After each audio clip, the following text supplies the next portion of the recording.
오늘 우리가 함께 읽어볼 책은 제목부터가 참 역설적이죠. 바로 앱슬리 체리가라드의 세상에서 가장 끔찍한 여행입니다. 이 책은요, 1910년에 있었던 영국의 비극적인 남극 탐험에 대한 기록이에요. 인류의 용기가 이 세상에서 가장 혹독한 자연과 정면으로 맞붙었던 순간이죠. 이건 단순한 탐험일지를 넘어서 인간이라는 존재가 어디까지 나아갈 수 있는지 그 한계와 위대함을 동시에 보여주는 한 시대의 생생한 증언이라고 할 수 있습니다.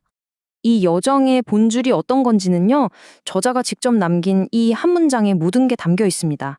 극지 탐험은 고안된 것 중 가장 깨끗하고 가장 고립된 방식으로 끔찍한 시간을 보내는 방법이다. 뭔가 이상하지 않으세요? 깨끗하고 고립된 방식으로 끔찍한 시간을 보낸다니. 정말 모순적인 표현이죠. 그런데 바로 이 말 속에 우리가 앞으로 마주하게 될 모든 고난과 경이로움, 그리고 그 절망 속에서도 피어나는 인간 정신의 정수가 녹아 있습니다. 자, 그럼 이 위대한 탐험이 시작됐던 그 시대로 한번 시간 여행을 떠나볼까요? 때는 바야흐로 20세기 초, 온 세상이 강렬한 호기심과 국가적인 자부심으로 들끓던 이른바 영웅의 시대였습니다. 당시 남극은 인류에게 남은 마지막 미지의 땅이었어요. 그 두꺼운 얼음 아래 잠들어 있는 비밀을 최초로 파헤치는 건 그 시대 최고의 영예로 여겨졌죠. 사실 테라노바호의 출항은 어느 날 갑자기 자, 이제 남극 가자 해서 이루어진 게 아니에요. 이건 수세기에 걸쳐서 차곡차곡 쌓아올린 인류의 집념이 만들어낸 결과물이었죠. 모든 건 고대인들이 상상했던 테라 아우스트랄리스, 그러니까 미지의 남쪽 대륙에 대한 막연한 믿음에서부터 시작됐어요. 그러다가 1874년에 챌린저 탐험대가 실제로 남극권 안에서 과학 탐사를 벌이면서 그 호기심에 제대로 불을 지폈습니다. 당시 사람들이 우리는 저 멀리 있는 화성에 대해서는 알아도 정작 우리 지구의 남쪽 끝에 뭐가 있는지는 모른다고 한탄할 정도였으니까요. 그리고 마침내 1897년 보루 그레빙크라는 사람이 인류 최초로 남극 대륙에서 겨울을 나는 데 성공하면서 얼음 대륙에 굳게 닫혔던 문이 서서히 열리기 시작한 겁니다. 그 당시에 영국이 극지 탐험의 선두주자이긴 했지만요. 이 판을 완전히 뒤바꿔버린 진짜 혁신은 사실 좀 의외의 곳에서 나왔습니다. 바로 노르웨이의 탐험가 난센과 그의 배 프라모였죠. 이 배는요, 그냥 튼튼하게 만든 이동수단이 아니었어요. 얼음과 싸워서 이기려는 게 아니라 아예 얼음과 함께 살아남도록 설계된 그야말로 경이로운 공학기술의 결정체였습니다. 자, 이 그림을 한번 보세요. 차이가 확 느껴지시죠? 왼쪽에 있는 보통 배들은 선체가 V자 모양이라서 양쪽에서 거대한 얼음이 꽉 조여오면 꼼짝없이 으스러져 버립니다. 호두 까는 기계에 낀 호두처럼요. 하지만 오른쪽에 있는 프라모를 보세요. 선체 바닥이 둥그런 접시 모양이죠? 그래서 얼음이 압박해 오면 마치 와인병에서 코르크마개를 쏙 뽑아 올리듯이 배가 얼음 위로 스르륵 솟구쳐 오르는 겁니다. 당시 전문가들은 전부 말도 안 된다고 비웃었지만 난세는 바로 이 혁신적인 설계에 자기 목숨을 걸었던 거죠. 그리고 그의 믿음은 정확했습니다. 그리고 이 기록이 바로 난센의 혁신이 얼마나 위대했는지를 증명하는 문장입니다. 얼음 압력의 포효 속에서 배가 솟구치고 떨릴 때 프라모는 설계된 대로 위기 상황에 대처했다. 극지방을 정복하는 데 필요한 게 무작정 달려드는 용기만은 아니었던 거죠. 프라모는 힘에 힘으로 맞서는 대신에 그 힘을 역이용해서 스스로를 지키는 지혜를 보여준 겁니다. 이건 정말 극지방 탐험의 패러다임을 완전히 바꿔놓은 순간이었어요. 이렇게 험난한 여정 속에서 탐험가들은 인간의 발길이 한 번도 닿지 않았던 세계의 경이로움과 마주하게 됩니다. 하지만 그들을 기다리고 있었던 건 텅 빈 얼음 벌판만이 아니었어요. 바로 이 얼음 세계의 진정한 주인이자 가장 원시적이고 매혹적인 생명체가 그들을 기다리고 있었죠. 바로 황제 펭귄입니다. 당시 과학계에서는 이 황제 펭귄을 모든 새 중에서 가장 원시적인 살아있는 화석 같은 존재로 여겼어요. 그래서 이 신비로운 새는 과학자들의 가장 큰 관심사 중 하나였죠. 특히나 그 번식 습성은 완전히 베일에 쌓여 있었습니다. 다른 모든 생명체가 얼어붙는 남극의 겨울, 영하 수십 도의 혹한과 끝없는 어둠 속에서 알을 낳고 새끼를 키운다는 가설이 있었거든요. 이 가설을 증명하고 황제 펭귄의 알을 직접 손에 넣는 것, 이건 남극점을 정복하는 것만큼이나 중요한 이 탐험대의 또 다른 핵심 목표였습니다. 그리고 이 목표는 훗날 이 세상에서 가장 끔찍한 여행 속에서 또 다른 정말 말도 안 되게 끔찍한 여행을 시작하게 되는 계기가 됩니다. 자, 이제 드디어 우리 이야기의 주인공 테라노바호의 여정이 시작됩니다.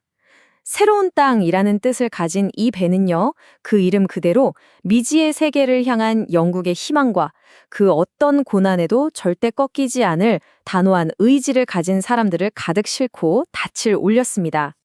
무려 8,000명. 이게 바로 이 위험천만한 남극 탐험에 지원한 사람들의 숫자입니다. 정말 어마어마하죠? 이 숫자 하나만 봐도 당시 영국 사회가 이 탐험에 얼마나 엄청난 기대와 열기를 걸었는지 짐작할 수 있습니다. 바로 이 치열한 경쟁을 뚫고 남쪽 끝으로 향할 운명을 지닌 소수의 정예 멤버가 선발된 거죠. 테라노바호의 선원 구성은 굉장히 독특했어요. 보통 배처럼 선장, 항해사, 선원 이런 식의 수직적인 구조가 아니었거든요. 배의 운항을 책임지는 해군 장교들과 남극 탐사를 위한 과학자들이 하나의 팀을 이뤘습니다. 그리고 여기서 중요한 건 계급이 아니었어요. 의사, 동물학자, 지질학자 같은 당대 최고의 과학자들도 해군 장교들과 똑같이 갑판 위에서 석탄 가루를 뒤집어 쓰며 석탄을 날랐고 끝도 없이 들어오는 바닷물을 퍼내기 위해 펌프질을 했습니다. 계급장을 떼고 오직 탐험대원이라는 하나의 목표 아래 똘똘 뭉친 이 독특한 공동체는 앞으로 닥쳐올 상상도 못할 시련들을 함께 이겨낼 끈끈한 동지의 기반이 되어 주었습니다. 그리고 영국을 떠나 남극까지 가는 이 기나긴 항해는요, 탐험을 이끌어갈 주요 인물들의 진짜 모습을 드러내는 거대한 무대이기도 했습니다. 평온할 때는 알 수 없었던 그들의 성격과 리더십이 극한의 상황 속에서 서서히 그리고 아주 선명하게 빛을 발하기 시작했죠. 여기 보이는 3명의 인물이 바로 이 탐험의 핵심이라고 할 수 있습니다. 먼저 과학팀장이자 의사, 그리고 화가이기도 했던 에드워드 윌슨. 그는 따뜻한 마음으로 모두를 챙기는 이 팀의 정신적인 지주 같은 사람이었어요. 그리고 항해장교였던 해리 페넬. 이 사람은 정말 지칠 줄 모르는 집요한 과학자여서 항해 내내 쉴 새 없이 바다새를 관찰하고 기록했습니다. 마지막으로 탐험대장 로버트 펠컨 스컷. 그는 대원들의 한계를 끊임없이 시험하면서 강인한 팀을 만들고자 했죠. 이 세 사람의 각기 다른 성격과 리더십 스타일은 앞으로 펼쳐질 여정에 아주 결정적인 영향을 미치게 됩니다. 하지만 대원들을 지치게 만들었던 건 고된 노동만이 아니었습니다. 그들의 소중한 보금자리이자 유일한 희망이었던 이 테라노바호 자체에 아주 끈질기고 영혼을 갉아먹는 심각한 결함이 있었기 때문이에요. 저자는 책에 이렇게 기록합니다. 우리는 펌프질에 몇 시간을 보냈고 이 펌프들이 끊임없는 악몽이 될 것이라는 점은 명백했다. 영국을 떠난 첫날부터 배에 물이 새기 시작했는데 이게 멈추질 않는 겁니다. 매일같이 하루에도 몇 번씩 반복되는 끝없는 펌프질은 대원들의 체력을 무섭게 앗아갔습니다. 이건 마치 이 여정 자체가 거대한 고난의 시작이라는 걸 알리는 불길한 징조처럼 느껴졌을 겁니다. 이런 최악의 조건 속에서도 배 위에서의 삶은 나름의 리듬을 찾아갔습니다. 하루의 시작은 어김없이 배 밑바닥의 고인 물을 퍼내기 위한 한두 시간의 고된 펌프질이었죠. 펌프질 중단이라는 명령이 떨어져야 비로소 하루가 시작되는 셈이었습니다. 그러고 나면 갑판에서 옷을 벗고 차가운 바닷물을 끼얹는 것으로 세수를 대신했고요. 하급장교가 끓여온 뜨거운 코코아 한 잔은 그 무엇과도 바꿀 수 없는 소중한 위안이었습니다. 그리고 정말 놀라운 건 이런 고된 일상 속에서도 페넬 같은 과학자들은 단 한순간도 과학적인 관찰과 기록을 멈추지 않았다는 겁니다. 이게 바로 그 영웅시대 탐험가들의 모습이었습니다. 남아프리카에서 잠시 숨을 고른 테라노바호. 하지만 이제부터가 진짜 시작이었습니다. 그들 앞에는 선원들 사이에서 포효하는 40도라고 불리는 이 지구상에서 가장 거칠고 사나운 바다가 기다리고 있었거든요. 이 해역은요, 남해의 40도 부근인데 바람의 흐름을 막는 육지가 거의 없어요. 그래서 바람이 지구를 한 바퀴 도는 동안 계속해서 힘을 키우기 때문에 항상 집채만한 파도가 몰아치는 곳입니다. 낡고 물이 새고 짐까지 가득 실은 테라노바호는 이 성난 바다 위에서 그야말로 한 척의 나뭇잎처럼 흔들렸고 대원들은 생존을 위한 처절한 사투를 벌여야만 했습니다. 그런데 정말 놀랍게도 이 무시무시한 폭풍이 테라노바호를 단 24시간 만에 무려 200마일, 그러니까 약 320km를 동쪽으로 밀어붙였습니다. 이 낡은 배로서는 평소에 상상도 할 수 없는 속도였죠. 하지만 이 경이로운 속도는 배가 금방이라도 산산조각 날 것 같은 엄청난 부담을 감수해야만 얻을 수 있는 아주 위험한 것이었습니다. 그런데 밖에서 몰아치는 폭풍만큼이나 배 안에서도 아주 치열한 싸움이 벌어지고 있었습니다. 그건 바로 연료인 석탄과의 전쟁이었죠. 온몸이 석탄 먼지로 새까맣게 뒤덮이는 정말 고되고 더럽지만 남극에 도달하기 위해서는 반드시 꼭 해야만 하는 작업이었습니다. 이건 그냥 석탄을 옮기는 단순 노동이 아니었어요. 곧 기항할 뉴질랜드에서 새로운 석탄을 실어야 했기 때문에 기존에 있던 무거운 연료를 배의 뒤쪽으로 옮겨서 공간을 확보하고 배의 균형을 다시 잡는 아주 중요한 전략적인 임무였죠. 이 슬라이드에서 보시는 것처럼 장교와 과학자 할 것 없이 모두가 한 줄로 늘어서서 무거운 석탄 벽돌을 손에서 손으로 전달했습니다. 숨막히는 석탄 먼지 속에서 몇 시간이고 이어진 이 고된 노동은 그들을 하나의 끈끈한 팀으로 묶어주었지만 동시에 그들의 몸과 마음을 서서히 지치게 만들었습니다. 수많은 고난 끝에 겨우 도착한 뉴질랜드. 4주 동안 필사적으로 배를 수리하고 다시 보급품을 가득 채운 테라노바호는 이제 정말 마지막 관문만을 남겨두고 있었습니다. 문명의 마지막 항구를 떠나 하얀 미지의 세계, 남극으로 향하는 진정한 여정의 시작이었죠. 출항일 아침의 광경은 저자의 말 그대로 정말 형언할 수 없는 수준이었습니다. 왜냐하면 갑판이 아예 보이지 않았기 때문이에요. 그 위는 앞으로 다가올 기나긴 남극의 겨울을 버티게 해줄 수많은 보급품과 동물들로 가득 차서 발 디딜 틈조차 없었습니다. 이 목록을 한번 보세요. 당시 상황이 얼마나 아슬아슬했는지 상상이 가실 겁니다. 조랑말 19마리, 개 33마리, 거대한 나무 상자에 담긴 모터 썰매 3대, 30톤에 달하는 석탄자루, 2.5톤의 휘발유 드럼통. 이 모든 것이 갑판 위에 위태롭게 쌓여 있었습니다. 지저대는 개들과 겁에 질려 울어대는 조랑말들로 갑판은 그야말로 혼돈의 도가니였죠. 여기서 핵심은 바로 이겁니다. 그들은 세계에서 가장 위험한 바다를 향해 배가 가라앉기 직전일 정도로 짐을 과하게 실은 채 나아가고 있었다는 사실입니다. 그렇게 또다시 목숨을 건 사투가 시작됐습니다. 집채만한 유빙대와 싸우고 저 멀리 있는 거대한 빙하가 하늘의 구름에 반사되어 하얗게 빛나는 기묘한 현상, 빙광, 아이스블링크를 등대 삼아 나아간 끝에 마침내 그들의 눈앞에 목적지가 그 장엄한 모습을 드러냈습니다. 115마일, 그러니까 185km나 떨어진 곳에서도 선명하게 보이는 거대한 산, 에러버스. 분화구에서 조용히 하얀 연기를 피우고 있는 이 활화산의 등장은 길고 길었던 해상 여정의 끝과 진짜 남극에서의 모험이 시작되었음을 알리는 위대한 신호탄이었습니다.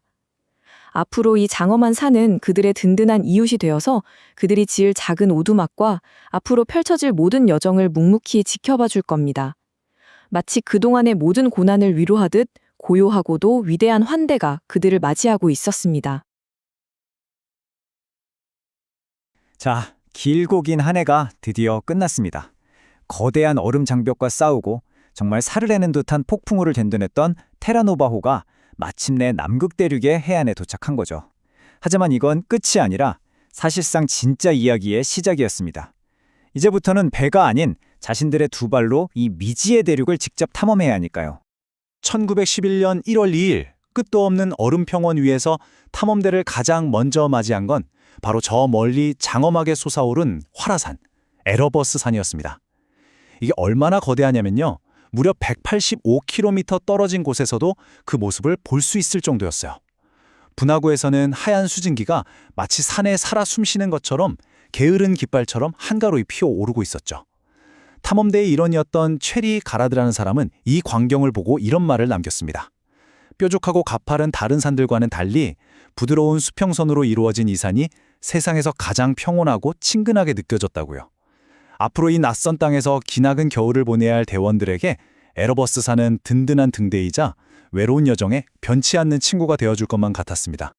탐험대의 첫 번째 목표 지점은 케이프 크로지어라는 곳이었습니다. 이곳이 왜 중요했냐면 과학적으로 정말 어마어마한 가치를 지닌 곳이었기 때문이에요. 바로 지구상에서 가장 원시적인 새로 알려진 황제 펭귄의 서식지가 있을 거라고 예상했던 거죠. 당시 과학계에서는 황제 펭귄이 진화의 비밀을 풀어줄 열쇠라고 굳게 믿고 있었습니다. 이게 무슨 말이냐면 새 배아가 발달하는 과정이 파충류였던 조상으로부터 진화해온 단계를 그대로 보여줄 거라는 가설이 있었거든요. 그래서 황제 펭귄의 배아만 손에 넣으면 조류와 파충류 사이에 잃어버린 고리, 그 수수께끼를 풀 수 있을 거라고 생각했던 겁니다. 그런데 말이죠. 기대에 부풀어 케이프 크로즈에 도착했지만 상황이 좋지 않았습니다. 거대한 파도가 꽁꽁 얼어붙은 빙벽에 부딪히면서 하얀 포마를 만들어내는데 도저히 상륙을 할 수가 없는 거예요. 이런 상황에서 보트를 내리는 건 그냥 자살행위나 다름없었죠. 대원들의 좌절감은 정말 극에 달했습니다. 왜냐하면 바로 눈앞, 위태롭게 떠있는 작은 얼음 조각 위에 황제 펭귄 새끼 한 마리가 홀로 서 있는 게 보였거든요. 이전에 단 한 번도 관찰된 적 없는 그런 성장 단계에 있는 그야말로 과학계를 발칵 뒤집어 놓을 수도 있는 살아있는 보물이 바로 저기 있는데 아무것도 할 수가 없었던 겁니다.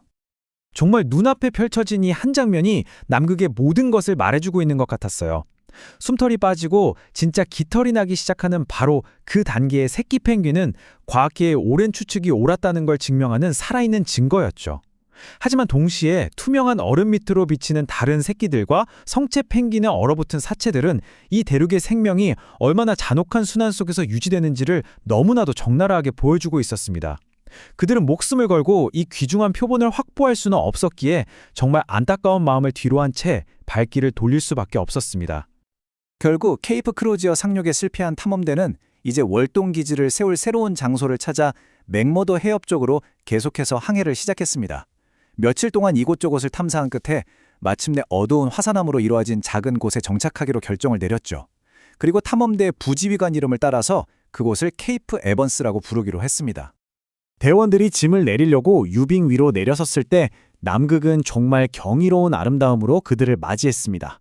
공기는 수정처럼 맑고 햇빛에 반사된 얼음 결정들은 보석처럼 반짝이고 바다는 더없이 고요했죠. 처음에는 모든 게 완벽해 보였습니다. 하지만 말이죠. 바로 그 고요한 겉모습 아래 이 세계에 치명적인 힘이 숨어 도사리고 있다는 걸 깨닫는 데는 그리 오랜 시간이 걸리지 않았습니다. 갑자기 고요하던 유병이 마치 거대한 망치로 얻어맞은 것처럼 쩍하고 갈라지기 시작했습니다. 그리고 잠시 후 갈라진 틈 사이로 시커먼 등과 지느러미, 바로 범고래 무리가 솟구쳐 올랐습니다. 이건 그냥 우연이 아니었어요. 그들은 명백한 의도를 가지고 대원들과 개들을 사냥하기 시작했습니다. 유빙 밑에서 솟구쳐 올라서 얼음을 부숴버리고 그 충격으로 사람과 개를 차가운 물속으로 빠뜨리려고 했던 겁니다. 이건 마치 지능을 가진 포식자들이 조직적으로, 계획적으로 공격하는 듯한 정말 끔찍한 광경이었죠. 남극 야생의 무자비한 본성을 온몸으로 체감하는 순간이었습니다. 범고래의 공격에서 간신히 벗어나 무사히 해안에 상륙한 탐험대는 이제 쉴 틈도 없었습니다. 곧 닥쳐올 기나긴 어둠과 살인적인 추위로부터 자신들을 보호해줄 월동기지를 짓기 위해 쉼없이 일해야 했죠. 장교, 대원, 과학자, 선원, 이런 구분은 아무 의미가 없었습니다.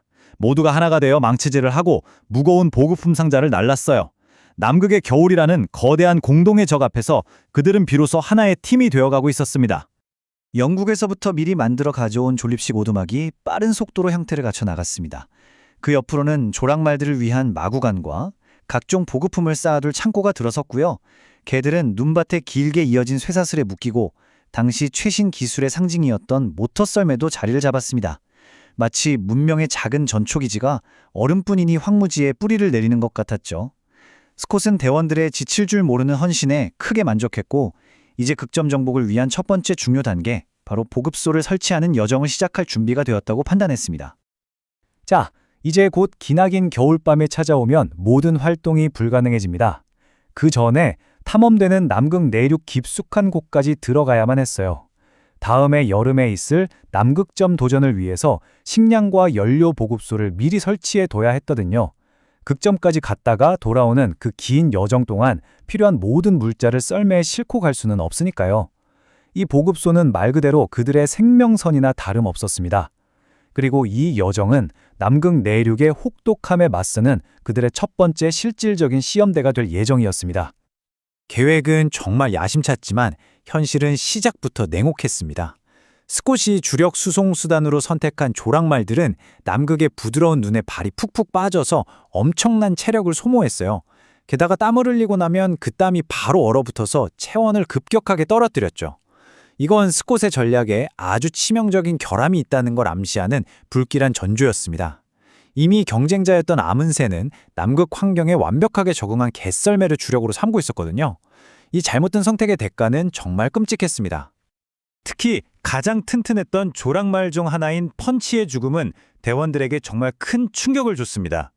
눈에 덮여서 보이지 않던 깊은 크레바스에 펀치가 빠져버린 거예요. 대원들은 몇 시간 동안 펀치를 끌어내기 위해 정말 필사적으로 사투를 벌였습니다. 하지만 결국 모든 노력이 수포로 돌아갔고 조랑말 담당이었던 오츠는 자신이 그토록 아끼던 동물의 고통을 자기 손으로 직접 끝내야만 했습니다. 이 사건은 남극의 지형이 단 한 번의 실수도 용납하지 않는 얼마나 무자비한 곳인지를 보여주는 잔혹하고도 가슴 아픈 순간이었죠. 남극으로 데려온 조랑말이 총 19마리였는데 이 한 번의 보급 여정만으로 무려 8마리가 목숨을 잃었습니다. 이건 단순히 동물 몇 마리를 잃은 게 아니었어요. 극점 도전을 위한 전체 계획의 근간이 흔들리는 그야말로 재앙적인 타격이었죠. 왜냐하면 조랑말은 썰매를 끄는 동력일 뿐만 아니라 돌아오는 길에 대원들과 개들을 위한 비상식량이기도 했기 때문입니다. 계획의 핵심 부분이 출발과 동시에 와르르 무너져 내리고 있었던 겁니다. 이렇게 만신창이가 된 상태로 보급대가 기지로 돌아오기 시작했을 때 아마 그들은 최악의 상황은 이미 지나갔다고 생각했을 겁니다. 하지만 남극은 그들의 예상을 비웃기라도 하듯 전혀 상상조차 하지 못했던 새로운 재앙을 준비해두고 있었습니다. 그리고 이 재앙은 그들의 어려운 상황을 정말 절박한 생존 투쟁으로 완전히 바꾸어 놓았습니다. 정찰을 나갔던 스콧이 돌아와서 정말 믿을 수 없는 소식을 전했습니다. 빙하설이라고, 그러니까 빙하가 바다로 뻗어나온 혀 모양의 거대한 얼음덩어리가 있는데 지난 10년간 단 한 번도 변한 적이 없어서 영구적인 지형으로 여겨졌던 바로 그 빙하설의 절반이 뚝 부서져서 바다로 떠내려갔다는 거예요. 그런데 진짜 문제는 그 빙하설 위에 그들이 돌아오는 길에 사용하려고 했던 아주 중요한 보급소를 설치해뒀다는 점이었습니다.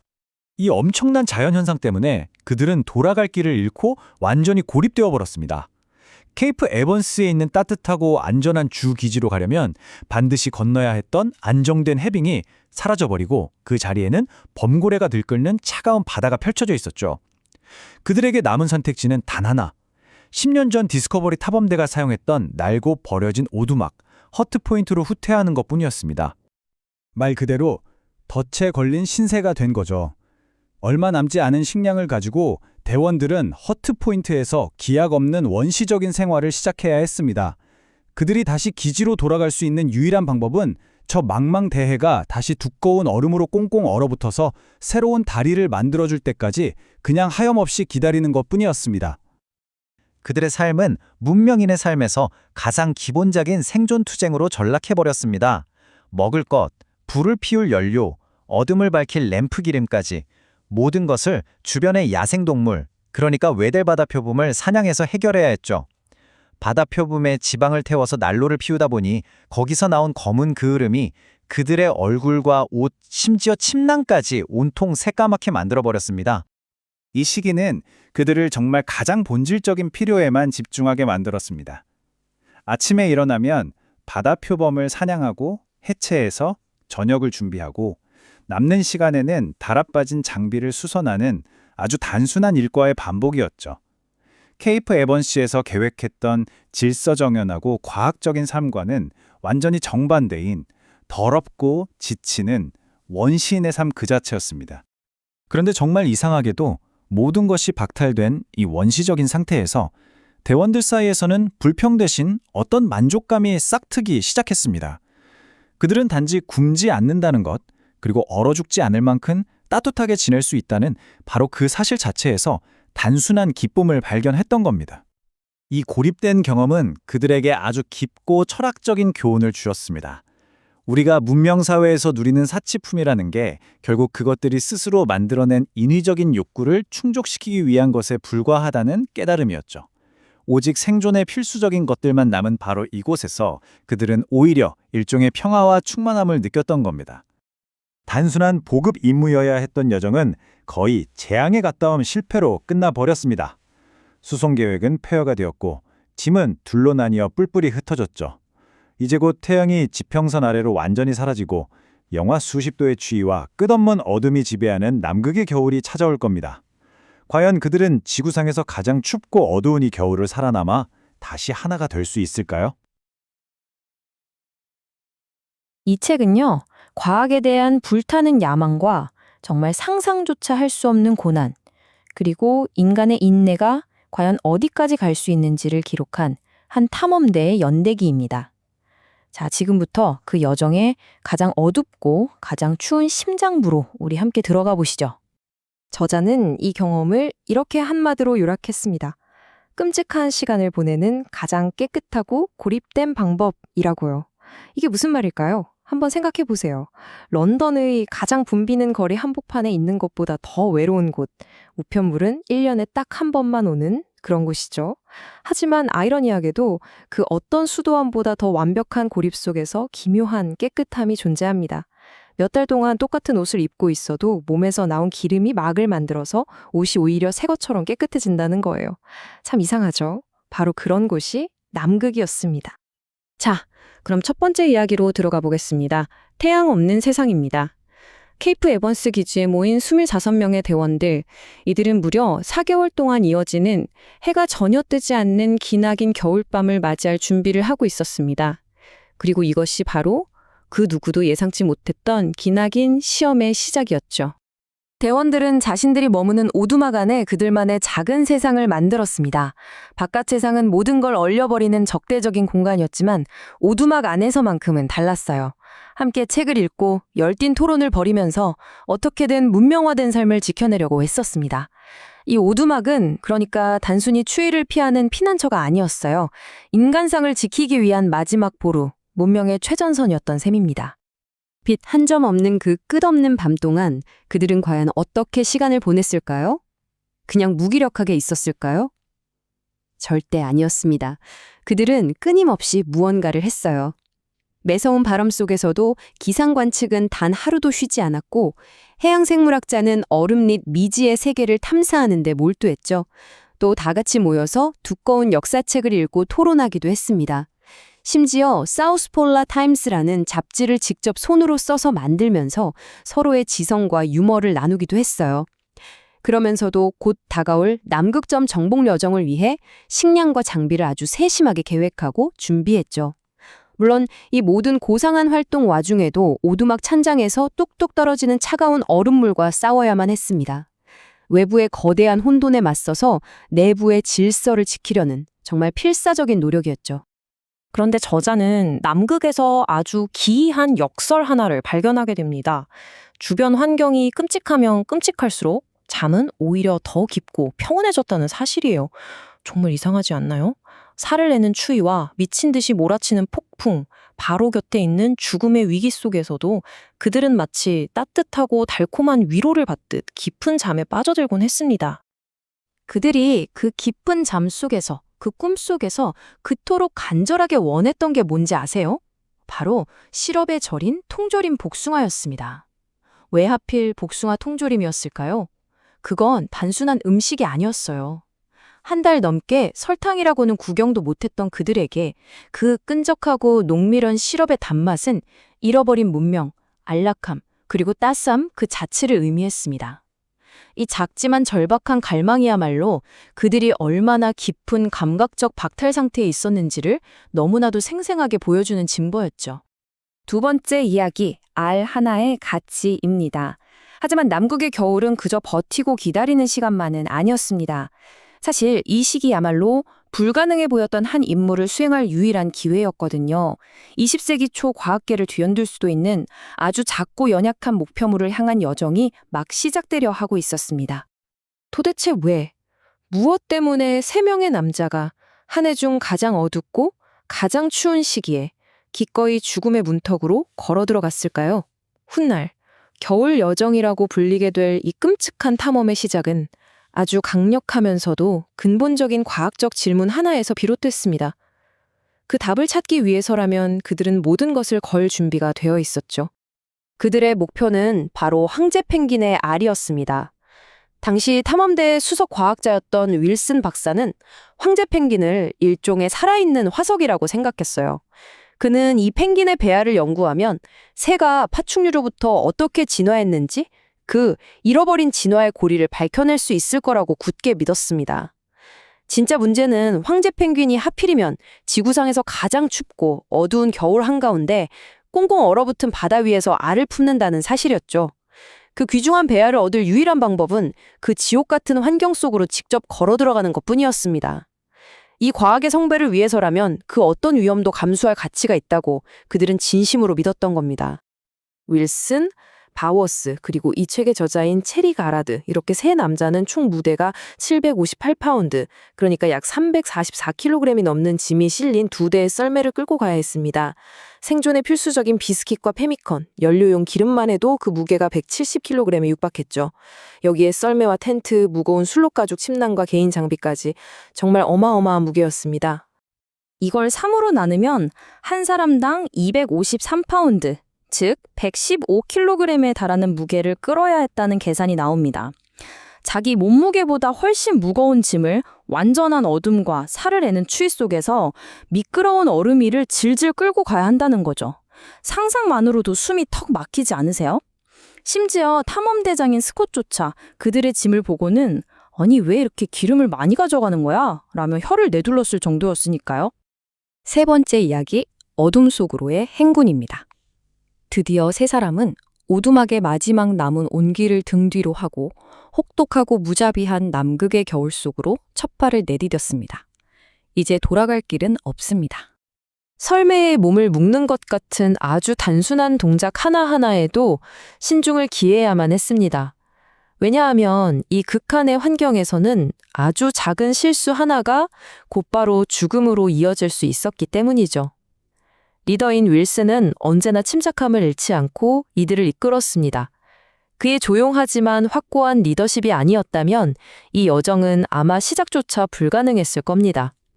기온은 섭씨 영하 60.8도까지 곤두박질 쳤습니다. 이건 그냥 춥다는 말로는 표현이 안 되는 살아있는 모든 것을 정지시키는 듯한 추위였습니다. 이 추위는 세상의 물리법칙마저 바꿔놓았어요. 금속은 유리처럼 쉽게 쨍그랑하고 부서졌고 그들이 입은 옷은 얼어붙어서 구부릴 수도 없는 단단한 갑옷처럼 변해버렸습니다. 끝없는 어둠과 극심한 탈진은 그들의 정신마저 서서히 잠식하기 시작했습니다. 그리고 아주 기이한 착시 현상을 겪게 되죠. 자신들이 눈 위에 남긴 발자국이 움푹 팬 구멍이 아니라 힘들게 넘어가야만 하는 작은 언덕처럼 보였던 겁니다. 이게 착각이라는 걸 알면서도 몸은 자꾸만 존재하지 않는 그 유령 같은 언덕을 넘기 위해서 고통스럽게 다리를 들어 올려야만 했어요. 육체와 정신이 모두 한계에 다다랐다는 섬뜩한 증거였죠. 잠조차도 끔찍한 고문이었습니다. 입에서 나온 숨이 그대로 얼어붙어서 침낭 안쪽에 날카로운 얼음막을 만들었어요. 매일 밤 그들은 먼저 자신의 체온으로 이 얼음층을 녹여 축축한 냉기 속으로 몸을 밀어 넣어야만 겨우 눈을 붙일 수 있었습니다. 이건 매일 밤 반복되는 끔찍한 사투였습니다.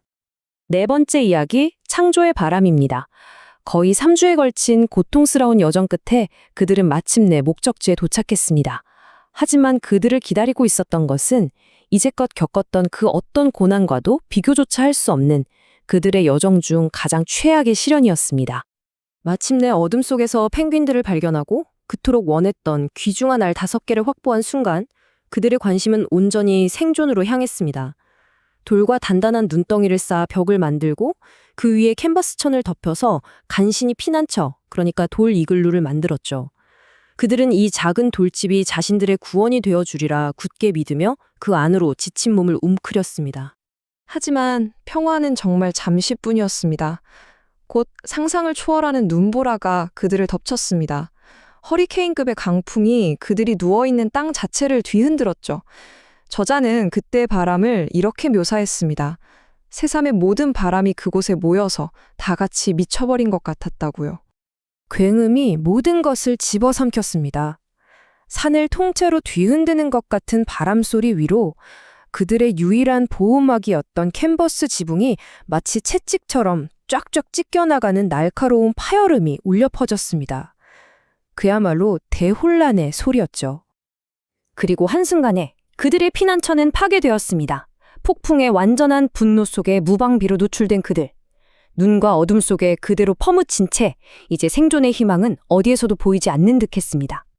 5번째 이야기, 빛을 향한 기어가기입니다.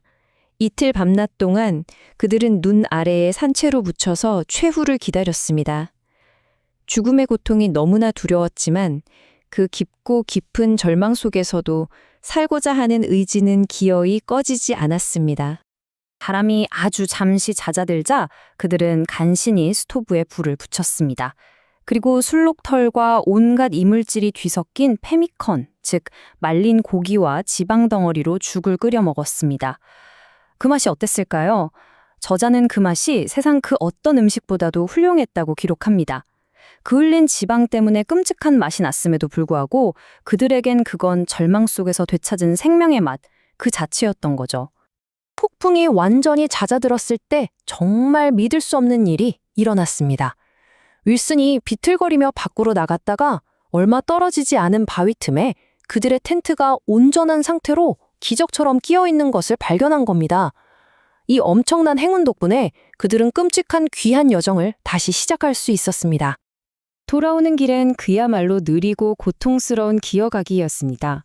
끊임없는 고통과 동상으로 점철된 시간이었죠. 어느 날 윌슨이 묻습니다. 체리, 발은 좀 어때? 체리가 답하죠. 끔찍하게 차가워요. 그러자 윌슨은 아주 무심하게 말합니다. 괜찮아, 내 발도 그래. 이게 전부였습니다. 불필요한 감정의 낭비 없이 그저 서로의 고통을 묵묵히 인정하고 공유하는 것. 그것이 그들만의 절제된 연대 방식이었습니다. 그렇다면 궁극적으로 그들을 구원한 것은 무엇이었을까요? 단순히 육체적인 강인함만은 아니었을 겁니다. 가장 비인간적인 조건 속에서도 인간성을 지켜준 서로에 대한 존중, 바로 그것이었죠. 서투른 농담을 나누고 서로의 고통에 공감해주며 부탁합니다와 고맙습니다라는 말을 결코 잊지 않는 것. 이런 작지만 소중한 문명의 연결고리들이 그들을 끝까지 살아있게 만들었던 겁니다. 6번째 이야기, 생존자들의 귀환입니다. 5주 후 그들은 마침내 케이프 에번스 기지로 돌아왔습니다. 하지만 그 모습은 동료들이 거의 알아볼 수 없을 정도로 끔찍하게 변해 있었죠. 그들의 몸에서 칼로 잘라내야만 했던 옷은 그 자체가 실현의 증거물이었습니다. 축축하게 젖어서 꽁꽁 얼어붙은 옷과 얼음덩어리의 무게를 재보니 무려 24파운드, 약 11kg에 달했습니다. 이건 그냥 옷무게가 아니었어요. 그들이 온몸으로 견뎌낸 얼음의 무게였고 고통의 무게였습니다. 그들의 끔찍한 이야기를 모두 전해 들은 스콧 대령은 이렇게 말했습니다. 이것은 이제까지 이루어진 가장 힘든 여정이었다. 이 한마디는 단순한 위로가 아니었습니다. 이 여정이 인간의 한계, 그 가능성의 경계를 완전히 새로 썼다는 공식적인 인정이었죠. 마침내 태양이 돌아오고 탐험대는 남극점 정복이라는 본래의 목표를 준비하기 시작합니다. 겨울의 어둠 속에서 뼈저리게 배운 교훈들은 곧 궁극적인 시험대에 오르게 되겠죠. 과연 그들이 겪은 이 세상에서 가장 끔찍한 여행은 단지 더 큰 비극의 서막이었을까요? 아니면 그 자체로 인간 정신의 위대함을 증명한 완결된 하나의 여정이었을까요? 이 질문을 여러분께 남기면서 이번 이야기를 마치겠습니다. 자, 한번 상상해 보세요. 남극 대륙의 가장 깊은 곳, 세상의 모든 색이 사라지고 오직 눈의 흰색과 하늘의 푸른색만 존재하는 곳. 바로 극지 고원입니다. 시간은 1912년 1월. 로버트 펠컨 스콧과 그의 4동료는 인류 최초로 남극점을 밟겠다는 그 뜨거운 야망 하나로 이 얼어붙은 세상의 끝에 서 있었습니다. 정말 수개월에 걸친 사투 끝에 그들의 위대한 목표가 드디어 손에 잡힐 듯 가까워 보였죠. 목표를 코앞에 둔 스콧 대장의 일기에는요, 이런 낙관적인 문장이 남아 있습니다. 물론 험난한 여정이었지만 이젠 정말 다 왔다고 마침내 승리를 확신하고 있었던 거죠. 하지만 운명은 이들의 기대와는 전혀 다른 길을 준비하고 있었습니다. 그래서 이 한 문장이 더더욱 가슴 아프게 다가오는 겁니다. 자, 그럼 이제 그들의 마지막 여정이죠. 비어드모어 빙하를 넘어서 광활한 남극 고원으로 향하는 그 마지막 공략 단계를 한번 자세히 들여다보겠습니다. 바로 이것이 그들의 희망이 가장 뜨겁게 타올랐던 순간이자 동시에 비극의 씨앗이 아주 조용히 싹트기 시작한 지점이었습니다. 원래 남극점 최종 공략조는 스콧을 포함해서 딱 4명이었습니다. 모든 식량, 연료, 장비, 심지어 텐트 크기까지도 완벽하게 4명에게 맞춰져 있었죠. 그런데 스콧은 정상으로 가는 마지막 관문에서 정말 마지막 순간에 헬리바우스 소위를 추가로 합류시키는 결정을 내립니다. 이 결정, 겉보기엔 그냥 한 명 추가된 사소한 일 같지만 사실상 탐험대 전체의 운명을 뒤흔드는 치명적인 나비 효과를 불러오게 됩니다. 보세요. 한 명이 늘어난 게 그냥 좀 불편한 수준이 아니었습니다. 이건 뭐랄까 생존 시스템 전체가 뿌리부터 흔들리는 재앙의 시작이었죠. 모든 게 칼같이 계산된 극한의 환경에서 이 작은 균열 하나가 모든 걸 무너뜨린 겁니다. 4인분 식량을 5명이 나눠 먹어야 했으니 시작부터 칼로리가 부족했고요. 매일 30분씩 늘어난 조리 시간은 귀한 잠을 빼앗고 생명줄이나 다름없는 연료를 계속해서 태워 없앴습니다. 4인용 텐트는 어떻고요? 좁아 터져서 서로 몸을 기댄 채 제대로 쉴 수도 없었고 누군가의 침낭은 항상 차가운 눈바닥에 닿아서 체온을 계속 빼앗겼습니다. 5인분의 짐을 실은 썰매는 무게중심이 높아져서 울퉁불퉁한 빙판에서 끊임없이 뒤집혔고 그때마다 지친 몸을 이끌고 낑낑대며 썰매를 다시 세워야 했습니다. 그리고 가장 치명적인 문제, 바로 스키였습니다. 바워스는 스키 없이 깊은 눈 속을 혼자 걸어서 헤쳐나가야 했어요. 다른 대원들의 몇 배나 되는 체력을 소모해야만 했고 결국 이게 팀 전체의 발목을 잡는 무거운 족쇄가 되어버렸습니다. 그런데도 말이죠. 이런 온갖 어려움 속에서도 남극점이 바로 코앞이라는 그 희망 하나가 그들을 계속 나아가게 했습니다. 스콧의 일기를 보면 목표 지점이 가까워질수록 점점 커져가는 자신감과 기대가 정말 생생하게 담겨 있습니다. 그들은 자신들이 역사의 주인공이 될 거라고 굳게 믿고 있었어요. 채 이제 그들의 여정은 클라이맥스로 향합니다. 남극점에 도착한 바로 그 순간 그들의 찬란했던 승리가 어떻게 깊고 처참한 패배감으로 바뀌게 되는지 그 결정적인 발견의 순간을 함께 따라가 보겠습니다. 정말 수개월 동안 이어진 상상 초월의 고난 끝에 그들은 마침내 지구의 최남단, 바로 그 남극점에 발을 디뎠습니다. 1912년 1월 17일 역사가 기록될 바로 그 순간이었습니다. 그토록 갈망하던 그곳에서 그들을 맞이한 것은 과연 무엇이었을까요? 인류 최초의 발자국을 남기는 그 영광이었을까요? 아니면 전혀 다른 무언가였을까요? 하지만 그들을 맞이한 것은 정복의 환희가 아니었습니다. 눈 위에 선명하게 찍힌 낯선 개의 발자국들, 바람에 나부끼는 검은 깃발, 그리고 그들보다 먼저 온 자들이 남겨두고 간 노르웨이의 텐트. 그 순간 그들이 목숨 걸고 쫓았던 모든 꿈이 산산조각 나버렸습니다. 스콧은 일기에 이 참담한 심정을 그대로 토해냈습니다. 이 문장에서 그의 무너지는 심정이 느껴지시나요? 이게 단순히 2등을 해서 아쉽다는 차원의 실망이 아니에요. 이건 목숨을 건 여정의 의미 전체가 그들의 모든 희생과 고통이 송두리째 부정당하는 그야말로 영원히 파괴되는 충격이었습니다. 이 심리적인 타격은 남은 대원 모두의 정신력을 급격하게 갉아먹기 시작했습니다. 냉혹한 현실은 숫자로 드러났습니다. 노르웨이의 아문센 탐험대는 스콧보다 무려 34시나 빠른 1911년 12월 14일에 이미 남극점을 정복했던 겁니다. 이제 스콧 탐험대의 여정은 더 이상 위대한 발견의 여정이 아니었습니다. 그저 생존을 위한 처절하고 외로운 사투가 되어버린 거죠. 목표를 잃어버린 대원들의 사기는 순식간에 얼어붙었습니다. 그 뜨거웠던 야망은 이제 재가 되었고 오직 살아서 돌아가야 한다는 암울한 결심만이 남았죠. 베이스 캠프까지 남은 거리는 721마일, 약 1160km. 그들 앞에는 이제껏 겪어온 것과는 비교도 할 수 없는 혹독한 남극의 대자연만이 기다리고 있었습니다. 자, 이제부터는 돌아오는 길, 즉 예상치 못했던 정말 비정상적인 추위를 상대로 한 필사적인 싸움에 대한 이야기입니다. 이건 인간의 의지가 자연의 거대한 힘 앞에서 얼마나 무력해질 수 있는가에 대한 생생한 기록입니다. 귀환 초기에는 그래도 비교적 순조롭게 나아갔습니다. 하지만 그건 폭풍 전의 고요함에 불과했어요. 탐험대의 일원이었던 체리 가라드는 훗날 책에서 마치 맑은 하늘에서 날아온 벼락과도 같았다고 기록했습니다. 그들이 마주하게 될 추위는 이전의 그 어떤 기록에서도 찾아볼 수 없는 그야말로 상상을 초월하는 것이었습니다. 기온이 곤두박질치기 시작합니다. 영하 30도. 이 숫자는 단순한 온도가 아니에요. 이건 살을 내는 고통이자 모든 것을 얼어버리는 절망의 시작이었습니다. 공기 중에 떠다니는 수증기가 그대로 얼어붙어서 반짝이는 얼음 먼지가 되어 떠다니는 그런 추위였습니다. 영하 35도, 이 극심한 추위는 눈의 표면을 마치 사포처럼 만들어버렸습니다. 썰매는 더 이상 미끄러지지 않았고 마치 모래 위를 끄는 듯한 지옥 같은 고역이 시작되었죠. 같은 거리를 가는데 몇 배의 체력이 필요했고 대원들의 땀은 옷 안에서 그대로 얼어붙어 갑옷처럼 변했습니다. 그리고 영하 40도. 인간의 생존을 허락하지 않는 이 추위 속에서 대원들의 손과 발, 얼굴은 동상으로 검게 죽어갔습니다. 이건 일시적인 추위가 아니었어요. 뼛속까지 파고들어서 생명력을 갉아먹는 끝이 보이지 않는 고문이었습니다. 이 극심한 추위는 시작에 불과했습니다.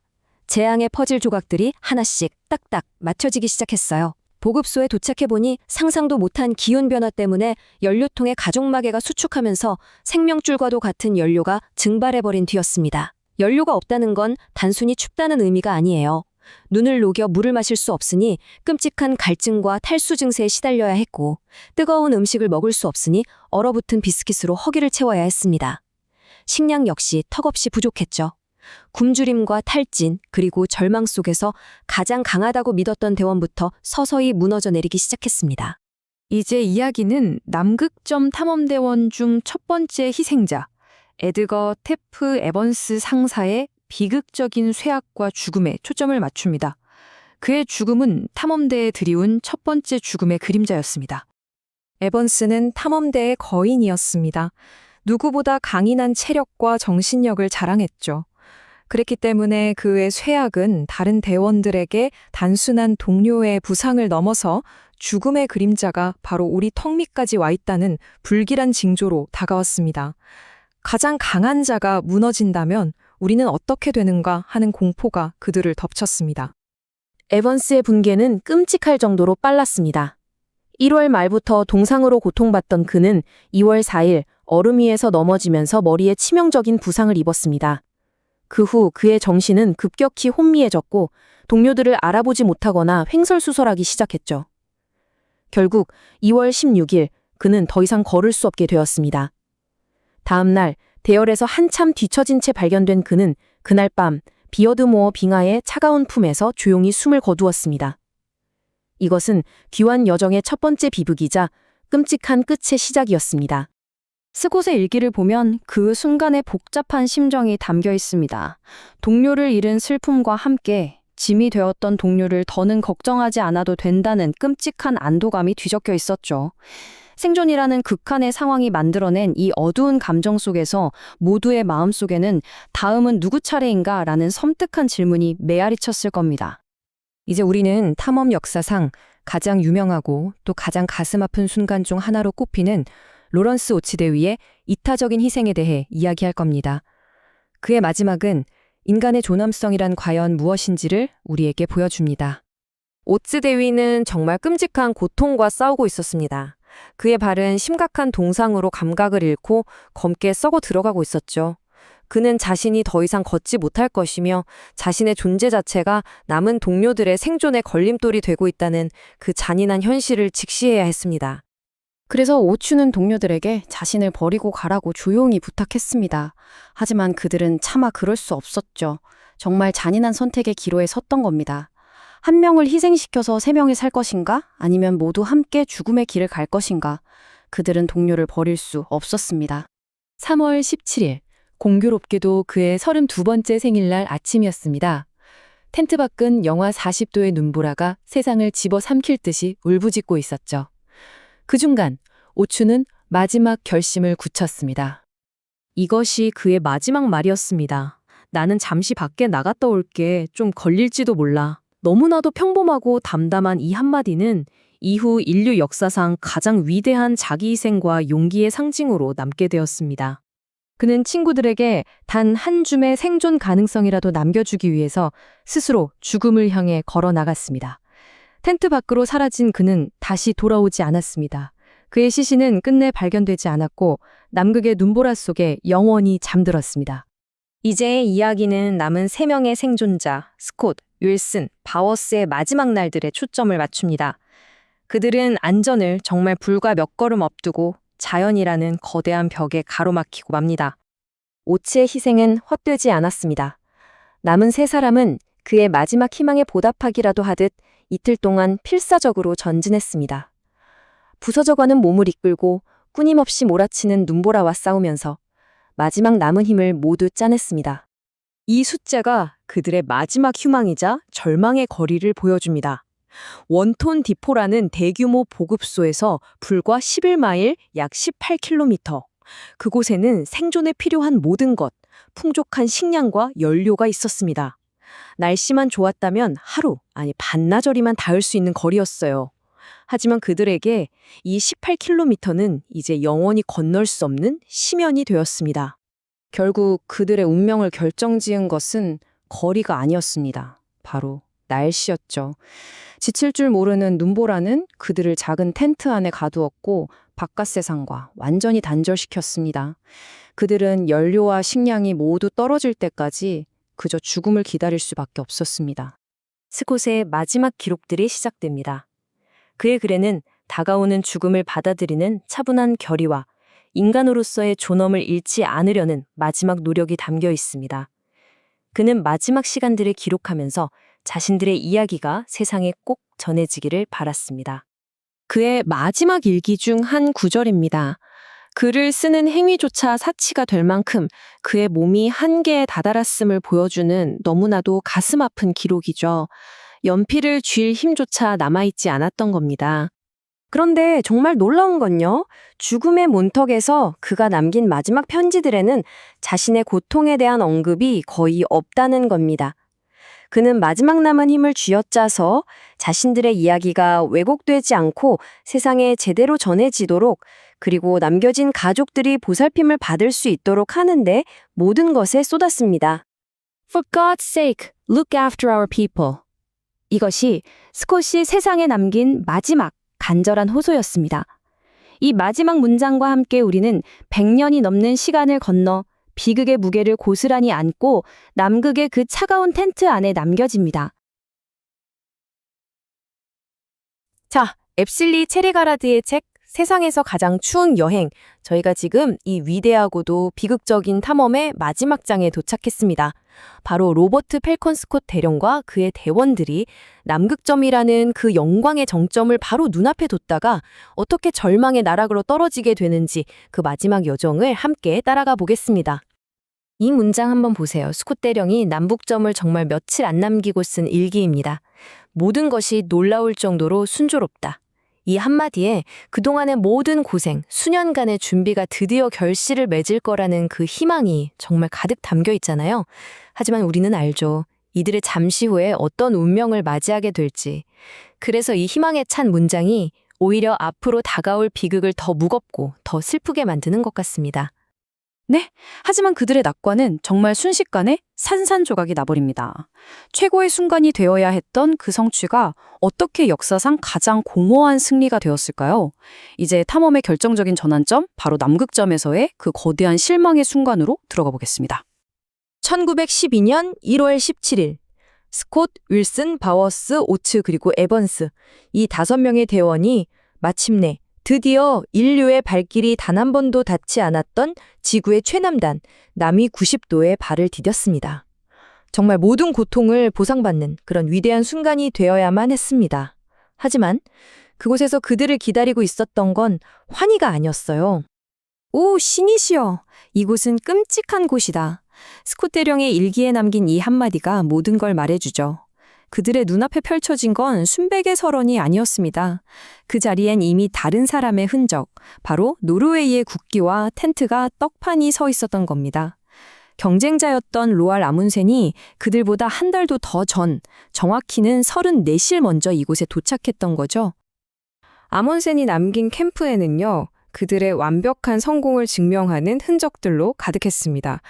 특히나 스콧에게 자신들의 편지를 노르웨이 국왕에게 좀 전해달라고 남긴 메모는 이건 정말 승자와 패자의 입장을 너무나도 명확하게 보여주는 잔인할 만큼 서글픈 증거였죠. 그리고 무엇보다 선명하게 남아있던 개 발자국들. 사람이 직접 썰매를 끄는 맨홀링 방식을 고집했던 스콧 팀의 그 처절했던 여정과 너무나도 극명한 대조를 이루면서 그들의 패배를 더 뼈아프게 만들었습니다. 그래도 어쩌겠어요. 그들은 의무감에 자신들의 도착을 기록하기 위해 사진을 찍었습니다. 이 사진 좀 보세요. 이들의 얼굴 어디에서도 성취감은 찾아볼 수가 없습니다. 오직 목표를 눈앞에서 빼앗긴 자들의 그 깊은 실망감, 그리고 이제부터 시작될 1300km의 끔찍한 귀환길에 대한 불안감만이 어둡게 드리워져 있을 뿐입니다. 승리의 환호는 없었고 그저 침울한 침묵만이 그들을 감쌌습니다. 남극점 도달이라는 목표마저 허무하게 사라져버린 지금, 이제 그들에게 남은 건 오직 하나, 1300km에 달하는 끔찍한 귀환길이었습니다. 희망이 사라진 이 여정은요, 이제부터는 오직 생존만을 위한 절망적인 사투가 되어버리고 맙니다. 이 비극의 첫 번째 희생자는 참 아이러니하게도 팀에서 가장 덩치가 크고 힘이 셌던 에드거 에번스였습니다.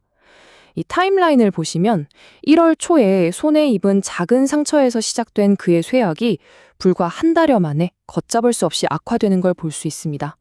그러다 크레바스 추락으로 인한 뇌진탕이 결정타가 됐죠. 결국 그는 동료들이 지켜보는 앞에서 쓰러지고 맙니다. 가장 강인했던 대원의 죽음은 남은 4사람에게 앞으로 닥쳐올 끔찍한 운명의 서막과도 같았습니다. 설상가상으로 남극의 날씨마저 이들을 배신하기 시작합니다.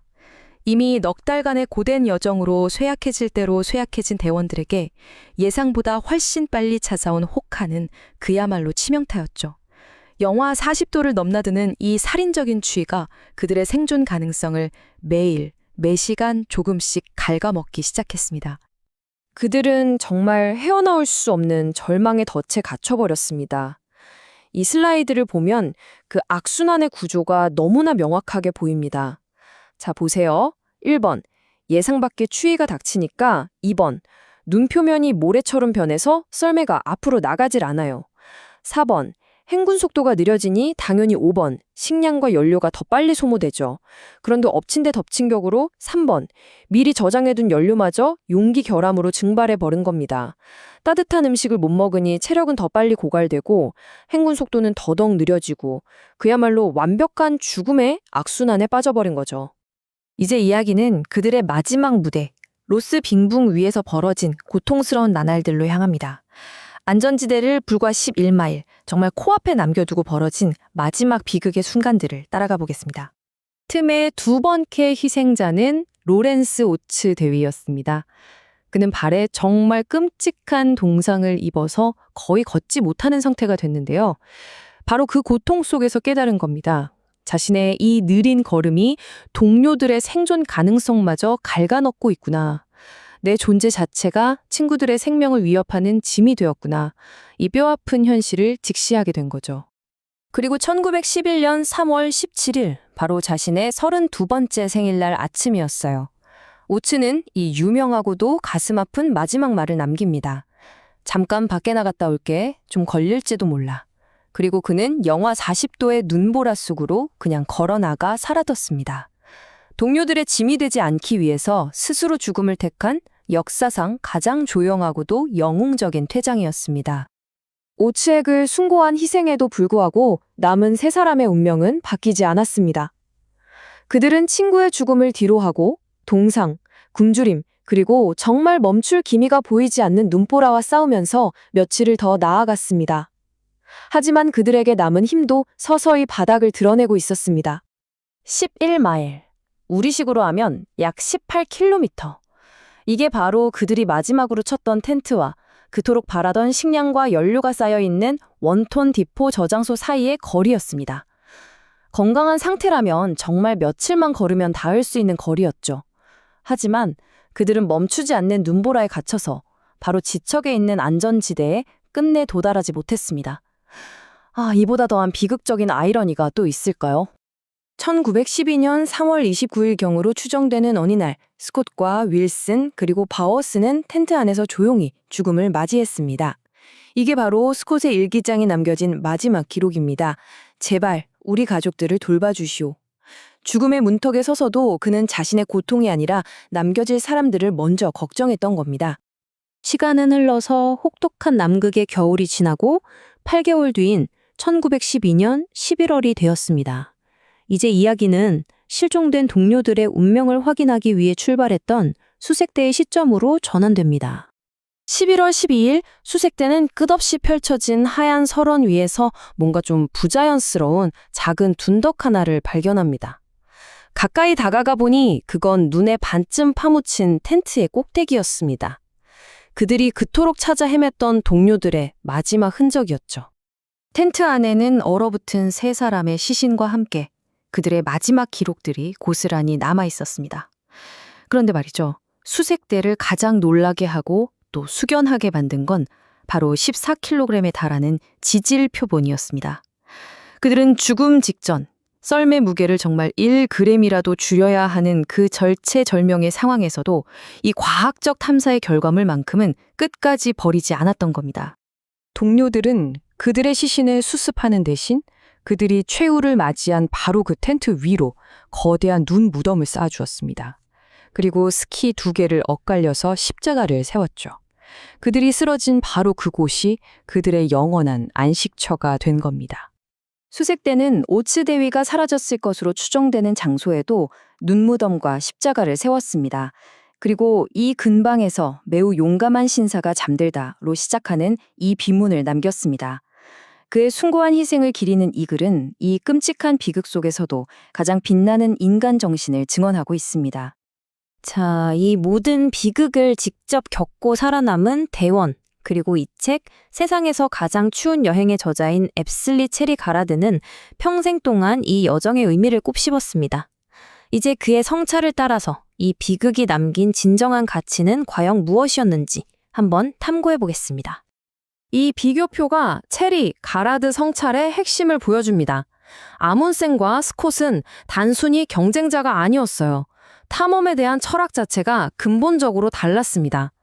아문센에게 남극 탐험은 남극점 정복이라는 단 하나의 목표를 향한 아주 효율적인 경주였습니다. 반면에 스콧에게 남극점 정복은 방대한 과학 탐사라는 훨씬 더 큰 목표를 위한 여러 과제 중 하나에 불과했던 거죠. 체리가르드의 이 한탄이 모든 걸 설명해 줍니다. 우리는 탐험 두세 개가 할 일을 한꺼번에 맡았다. 그러니까 그들에게 남극점 도달이라는 건 수많은 과학적 목표 중에서 가장 유명한 하나였을 뿐 결코 유일한 목표는 아니었던 겁니다. 자, 그렇다면 우리는 이 비극적인 탐험을 어떻게 평가해야 할까요? 이게 과연 준비 부족과 잘못된 판단이 빚어낸 병참의 실패일까요? 아니면 그 모든 실패를 뛰어넘는 정신의 승리라고 봐야 할까요? 100년이 넘도록 계속된 이 논쟁의 양면을 한번 살펴보겠습니다. 정신의 승리라는 관점에서 본다면 이 이야기는 단순한 실패담이 아닙니다. 그들은 최초의 정복자라는 명예를 위해 죽은 게 아니라 지식의 확장이라는 더 큰 이념을 위해 목숨을 바친 겁니다. 죽음의 순간까지 과학 표본을 버리지 않았던 그 선택, 후세를 위해 모든 것을 상세하게 기록했던 노력, 그리고 마지막 순간까지 남겨질 사람들을 걱정했던 그 모습이야말로 이 이야기가 여전히 우리에게 깊은 울림을 주는 진짜 이유일 겁니다. 그리고 놀랍게도 그들의 희생은 결코 헛되지 않았습니다. 그들이 목숨과 맞바꿔서 텐트까지 가져온 바로 저 암석 표본들에서 식물 화석이 발견됐거든요. 이게 훗날 남극이 한때는 따뜻한 기후였고 다른 대륙과 연결된 곤드와나라는 거대한 대륙의 일부였다는 사실을 증명하는 결정적인 증거가 됐습니다. 지식을 위한 그들의 희생은 인류 과학사에 실질적인 기여를 한 셈이죠. 저자 체리 가라드는 바로 이 지점에서 탐험의 가치에 대한 궁극적인 질문을 던집니다. 스콧에게 탐험은 단순히 세계 최초라는 타이틀, 즉 위협 그 자체를 위한 게 아니었다는 거죠. 그에게는 반드시 지식이라는 추가적인 목표가 있어야만 했습니다. 아무제니 위협을 달성하는 데 성공했다면 스콧은 지식을 추구하다가 장렬한 최후를 맞이한 것입니다.